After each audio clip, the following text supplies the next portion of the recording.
Ubushumanguzi mu district ya Mitoma bukwasira hansi na higure kiretera abantu mu district eji bayirarikirira bagumize ngo byobuherezana biza kuzingama. Ebikarije abagambiro mu rukiko rw'abakozi ba government aba Mitoma district orubiri rwebembire bakuru okuruga kitebe cya RDC. Ubushumu Minebwa mu byamyo Bongereza mu byenda corruption. Ubushuma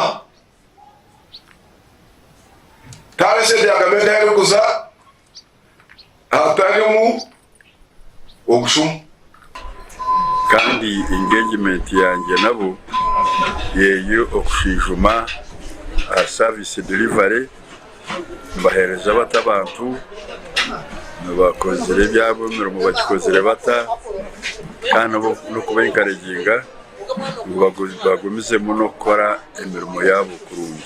Mu rukiko rukarije yerekera butashemerwa bwa government kubura kufahara bakuru b'abakozi mu districts n'ingabete bakaho bwa nyuma yo kubura kubaha intambura ari kugira ngo okuhereza programs za government kushirya hansi mu government zibyanga. Ndakusindika obuhereza bukanuro mu districts.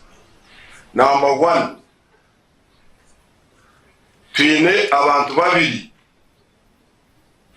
are appointed by government yabo.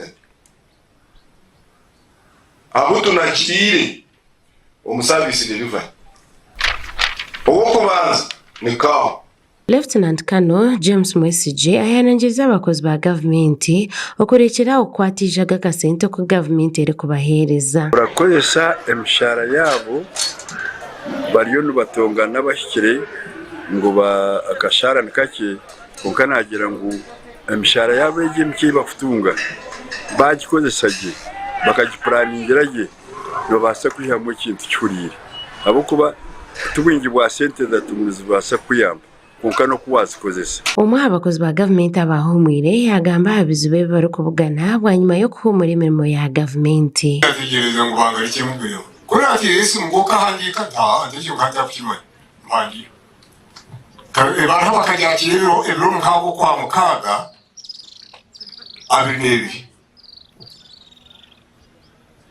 ibiro mukabo kwa okwikumi abinetana nasimi yakena neza twakanta dafuru pension. Mukoro ogwo abakozi ba government bashabira ogumiza muno barinda project za government ezikozure amakuru aga gashakwa Olivia na Sasira omuri Mitoma.